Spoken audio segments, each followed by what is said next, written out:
And welcome everyone. For today I have something slightly different. We have no finish reviewing all the games of the Fangbooth 6, and as the final video of that whole series I wanted to look a little bit of the draft. And so what we're going to analyze today is the 5 draft of the 5 game of the grand final between Indecisive and Team Immune. And so regarding the first game, both teams managed to reach the grand final. Immune was the first pick and decided to go with the ban of Quang. Like in that tournament, mainly like Quang, Rampage, Rictor were the 3 picks that every team was looking for. And the answer, of course, from Indecisive was Rampage. On the side of Indecisive, after talking with the player of that team, they kind of said that Nysa wasn't like a big fan of the Rampage, but they assessed that it was like super strong in the meta. So if you can't play it, you have to ban it. And so that's like a leitmotif of those drafts from the side of Indecisive. If Rampage was available as a first ban, like they were going to ban it. Then we enter into the pick phase. And the first pick is of course the Rictor, like we were saying, like here we have in the tournament, the meta was about like Quang, Rampage, Rictor. So the first team get one of those. And usually as an answer, we get the Bellica all the time, but the second pick like is a little bit more open. And here we decided to go for the Gideon. Indecisive trying to target a little bit Empty. Empty is one of the best Gideon in the world. And so we decided to remove that from his hero pool here by picking it for themselves. And also like Indecisive kind of love the Bellica support, but they also like Manq as a support love also to flex some weird things on the support role. And for instance, he was like completely ready to flex the Gideon. So even though like those 2 picks kind of give the impression that they are locked down, they actually like are not fully locked down. As an answer, we go with the Chimera Twin Blast. Here, for me, it's a little bit weird. I guess like the idea of picking the Chimera at that moment is because Chimera would be like a good pick into the composition at Indecisive. I started to draft. Having the Gideon plus the Chimera to go for full-on dive and engage. Also, Chimera is pretty strong into a Rictor because of like the Invigorate that can cleanse one of his CC, and most importantly the Hook or the Skewer. But at the same time, like Chimera into like Gideon and Bellica, it's not super duper good. Like Bellica is very good at receptioning the Chimera in the dual lane. Gideon is very slippery, and every time the Chimera commit, it's a free backroll onto the Chimera. So I'm not a big fan of that Chimera pick on the side of Team Immune. And then we combine that with the Twin Blast. Early pick as well. And like Twin Blast, since we have the Rictor, I'm not a fan either, because I feel like Rictor here with the Chimera pick kind of show that Rictor is going to be on the support role, and Rictor Twin Blast lane for me is a very weak lane. Rictor is very strong if you can like hook early, and with Twin Blast, like the early level of Twin Blast are very weak. And if we already have a Bellica support on the other side, like if you hook someone early with the Twin Blast, and that's another like strong carry on the side of Indecisive, suddenly you're losing your lane. So overall, these 2 picks on the side of Immune, I think are kind of like damaging their draft a little bit and playing right into what Indecisive are already like drafting in a sense. And so here we're going to go for the Zarus that decide to secure a strong pick in the offlane, knowing that the Quang is gone. And so Morris wanted to get like one of his signature pick, which is either the Grux or the Zarus. And here we do have like an additional like big ultimate that can like follow up engage, that can follow up with the Gideon. You can combine the Coliseum with Black Hole for very good result. And so you already have like a very strong like dive on the side of Indecisive. And now we're reaching like the second phase of the ban. And so here we're going for the Sevarog ban. We wanted to remove like one scaling character that would be able to play into the Zarus, and Bondrewd is very proficient with the Sevarog. And as an answer, we decided to remove the Kalari. Nysa has been playing the Kalari like from time to time throughout the tournament, and I guess Team Immune don't want to play against that chaotic character that can like completely make the game unreadable. Which give like the Kira being open.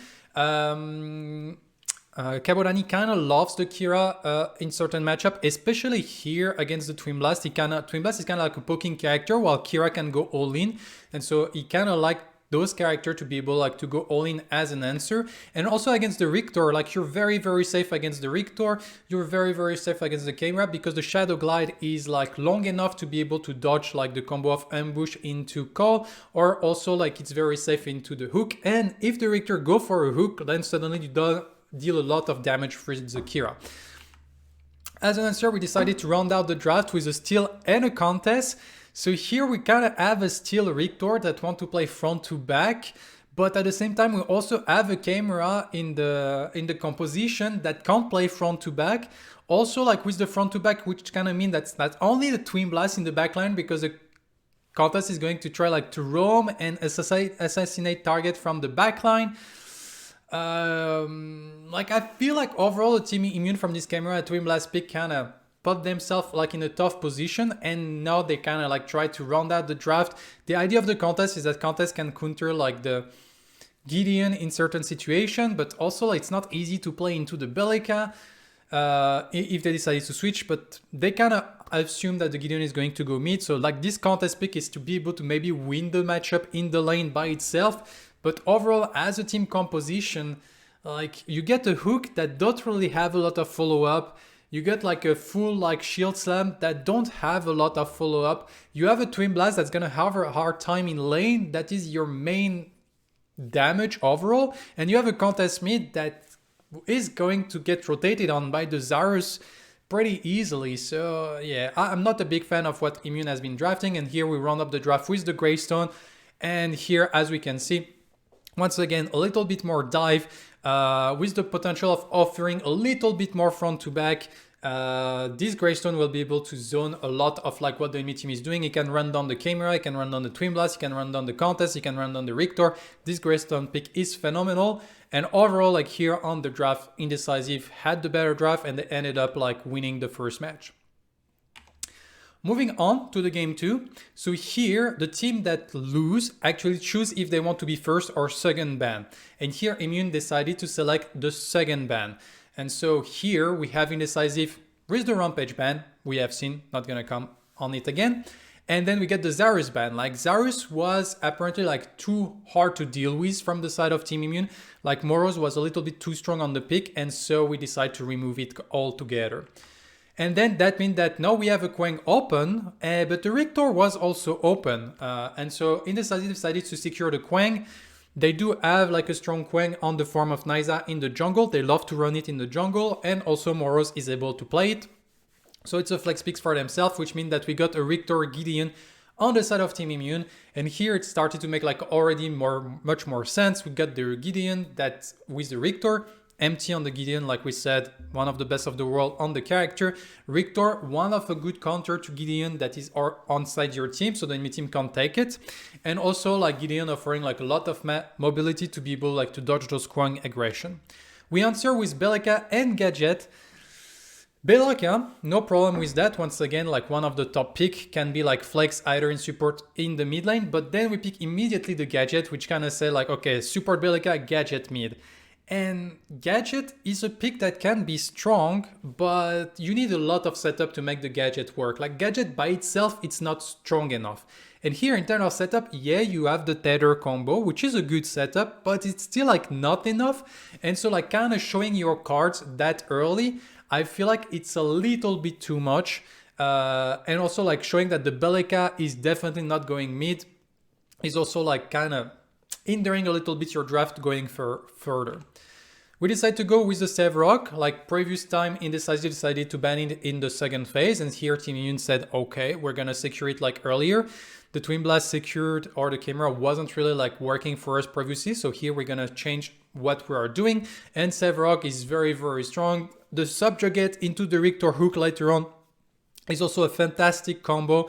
It creates a lot of pressure to be able to play front to back, and here like they have their option open. And also like the ability to go like fetch that Bellica or that Gadget with the Colossal Blow, the Sevrok is a very strong pick in that situation. And we decided to remove the Fangmao. The idea, I think, is to reduce the potential of Moros going onto the Fangmao, because they're completely fine to play the Sevrok into Quang on the side of Team Immune, but they maybe don't want like Moros to be able to snowball, and the Fangmao is one of the options that maybe Moros would have gone for. We decided to ban the Narbash. They were maybe scared that the Rictor can still go jungle, and if you get like a Narbash in the dual lane, then you have like a very good like Rictor game. Subjugate for setting up the gank on the off lane, Thunk to set up the gank on the dual lane, and they don't want to play also into like Narbash, Rictor, Sevrok frontline with Gideon, plus then an EPR carry and protect the the carry composition, so they decided to remove that. And here we go for the res. No carry has been picked, but like here we have a Rictor res dual lane, and suddenly that's much more dangerous. As soon as you hit level 2, a hook, and you're probably almost dead or forced to flash away. And then we get like a crunch Kira. So here the idea of the crunch is to play into the Sevrog, and also like crunch is a good setup for the gadget. So kind of reinforcing a little bit the setup we have on the gadget. But at the same time, you're playing into a Rictor, so that can be a little bit complicated. But so far, that's the only thing that can stop you. Like, you're very strong into the Sevrog, you're very strong into the Res, you're very strong into the Gideon. So if Rictor managed to get like a little bit dodge in those fights, the crunch can actually like have a lot of value. And we see once again Kabulani going for the Kira. He considered that Res and Blast are both poking character, and what you need against those characters is kind of all-in type of character. And so here, like the Belika Kira lane trying to fight into the Rictor Res lane to have like some kill potential. And we round out the draft with the Greystone jungle. Here, that was like, Greystone was super strong in the previous match. And here you can like, it's less strong because overall you have like a gadget to receptionate. It's not like super duper good into the crunch. And overall here, I feel like both drafts are a little bit more even compared to the previous game. I still don't like how early that gadget was picked, but I think she completely can play here into what Team Immune has been creating. And we have seen during the match also like that crunch pick was like the only one that actually like managed to like work very, very well. The only problem on the side of Indecisive is they don't really have like good tanks or good like CC comp that will allow them to actually play the game if they start to fall behind. And unfortunately, like Nefty was smurfing on the rest that match and it put Indecisive behind and they couldn't play the game anymore, and Immune ended up like winning that match. But I feel like in terms of draft, it was much closer than the first game. Moving on to the game 3. So this time Indecisive has lost and decided to keep the first pick on their side, and they decided to ban the Rampage. We banned the Zarus, same type of ban. Here Indecisive, like I said, always gonna ban the Rampage. Immune banned the Zarus, it worked out for them, so they're gonna keep going, of course. And then we first pick the Quang, we answer with the Rictor Gideon, and we go for the Belika gadget. So it's the exact same draft as the previous match. It's kind of look like the salty run back, and to be fair, like they go for the Sevrog on the side of Team Immune. Like, they don't have to change anything. Like, it has been working for them previous match, and so it's on Indecisive to change their draft. And like I said, like this gadget pick at that moment, I'm not a big fan of it. So they go for the Fangmao ban, and here we change a little bit. That's the first change compared to the previous match. And yeah, Nefty was smurfing on the second game. They decided to say, okay, Nefty, you're not gonna play Res that time. And so we go for the Greystone. Greystone has did like a lot of good stuff on the side of Team Immune. We decide to go for the Kira Kalari into triple tank. That feels very, very weird. And on top of that, that means that here we don't have the crunch anymore to play into the Sevrog. That means that's a Quang, which means we have less setup for the gadget, which means that the gadget is weaker. And in the end, we have Immune that go for the Murdoch. And so on the side of Team Immune, compared with the game 2, it's like basically the same draft. Slightly weaker because it's a Murdoch instead of a Res, but that's basically the same type like of protect the carry composition. And Murdoch kinda hyper carry as well with his high scaling and the long arm of the low true damage and all those things. It's actually like very, very strong. While on the side of Indecisive, I feel like their draft is weaker than the game 2. And so here, like for me, it's a big draft diff, and Immune ended up winning that match convincingly on the game 3. So this time, Indecisive lost again, and they said, okay, we have to change what we are doing. We have lost like 2 games in a row. If we lose that game, we're out of the tournament. So here they decided to go for the second pick. And so far, every time a team has been second pick, they have won the match.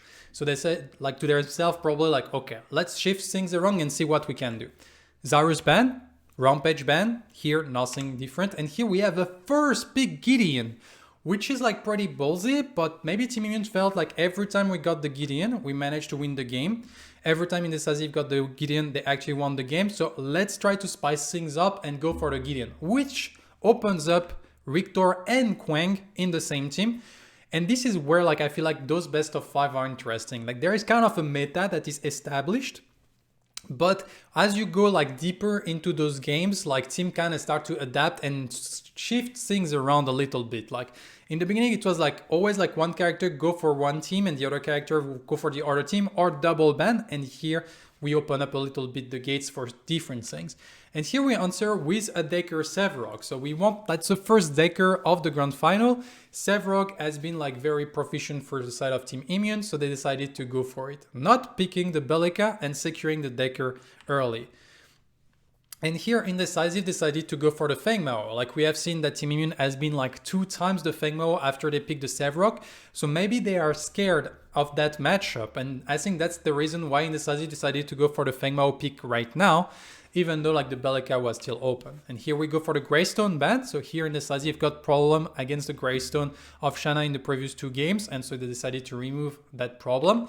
And here we remove the gadget because so far that's what like TSC has been loving to play. So Team Immune trying like to make the gadget pick a little bit less attractive, forcing the pick on the Howitzer, which to be fair, I think with Rictor, Quang, Feng Mao, Howitzer is a better pick than the gadget, in my opinion, overall. So like this ban can actually like, I think offer Indecisive a better comp in a sense. And here we go for the Crunch rest. So we're trying to go for here the Sevrog in the jungle and Crunch in the offlane to be able to fight against the Fengmao, and we secure the rest again. And we are going to round up the draft with the Murloc. So surprisingly, no Bellica being picked. Overall, I feel like Bellica instead of the Decker would have been like slightly superior, but maybe we're scared a little bit about the Rictor hook, and Decker is much safer in that regard, and we're looking to scale. And here we have like pretty strong like mid-game control with the Crunch, the Decker, the Gideon that can actually like deal a lot of damage. But both drafts are completely playable. They have good front to back on both sides. They have like pick potential. They have some dive potential on the side of Team Immune, while we have like a little bit more like defensive option with the Murloc and the Howitzer plus the Rictor staying in the backline, while Quang creating space, Fengmao looking for some assassination onto the rest. To be fair, rest into a Fengmao is complicated to play, but Team Immune has the potential to snowball the game out of control. So here, I feel like both drafts are very, very close to each other. In the end, that was like a very, very huge game, big turning point, and Indecisive managing to actually like get that one after losing for 25 minutes and finally turning the game around later on. And that put us to the game 5. And so here, Team Immune has the choice. And once again, every time a team has been second ban or they actually like won the game. So Team Immune decided to select that for themselves. And so here we go for the Rampage ban, Zarus ban. Here, like once again, like Team Immune was on the verge of winning the game 4. So they don't really have to shift a lot of things. That was still like working well for them. So here, Indecisive decided to shift things around a little bit with the first pick, Rictor. Normally they go for the first pick, Quang, in that situation, as we have seen in game 2 and 3, but it didn't work out for them, so they said we need to shift something, and here they decided to go for the Rictor, which means that now we got Quang, Gideon on the side of Team Immune. We answer with the Howitzer rest, and so here we want to actually secure a very, very strong dual lane. Howitzer is also like pretty strong here in that situation because the Rictor is on your team and TSC has been performing well with it in the previous match.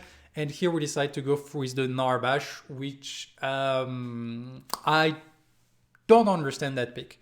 For me, this pick makes absolutely no sense.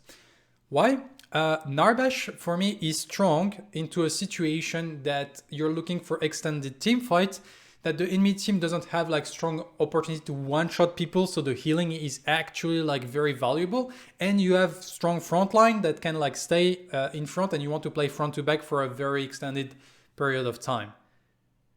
Also, Narbash in lane, when it can actually get bully, is a little bit troublesome because you're losing the lane. And here, like Indecisive with Rictor, Howitzer rest, like that scream like one-shot people. That scream, Narbash will get like absolutely destroyed in lane. That scream, every single team fight, the Narbash is going to disappear. Like this week, for me, is horrible in that situation. And we decide to go for the ban Crunch here. We don't want Moros on the Crunch because Crunch like could be like actually pretty strong into a Quang, Gideon, and Narbash. And Moros has been like a very, very strong part of like making some of the games complicated for the side of Team Immune. And we decided to remove the save rock, so no save rock on Bondroot. And so that means that we go for the Chimera this time. So here we kind of have like Chimera that can maybe start being able to play a little bit more because of the Narbash healing. And we have like double healing, but once again, against a composition that one-shot people super fast. And we go for Grug's Bellica, so we're gonna go even stronger into the one-shot aspect, while the composition on the side of Team Immune is just sustained damage. Like MT has gone for Gideon, kind of like bruiser type of mage, which like does a lot of damage, but tank also a lot of damage, but it's not like burst damage. Quang is kind of like a bruiser character as well. Narbash is just sustained healing to allow people to stay in the fight. Chimera, same thing. It's not really like burst damage. It's mainly like sustained damage in a team fight. And so Team Immune like is gonna round up the thing with Twin Blast. So like the whole comp is about like, hey, we're gonna sustain fight for a long time. And if the fight like go longer, we're gonna win. Well, Indecisive is like, okay, we one-shot you one by one because we have tons of CC, 10 of damage, and that's basically it. And here, like, with this Narbash pick on the side of Team Immune, for me, Team Immune got absolutely like like here the draft diff is astronomical, and naturally like Indecisive won that last game and actually become the champion of the Fangbooth number 6. So that will be it for this little video. I hope you like this different format, or when I go over the draft. I know some people have been requested that, and I've tried to put them before the match, but before the match I feel like it was like making the video too long. And I actually kind of like that format when you go like over multiple games and you see the evolution of the mindset of the team across the matches. And so let me know in the comment if that's something that you would like me to do more or no, and we'll see in the future. That will be it for the Fangbooth number 6. I hope you liked it, and probably like the next tournament I will cover will be the PCC 7 that will be in April. Be certain to not like miss it, and on that regard, I'll see you next time for more videos. I'm out.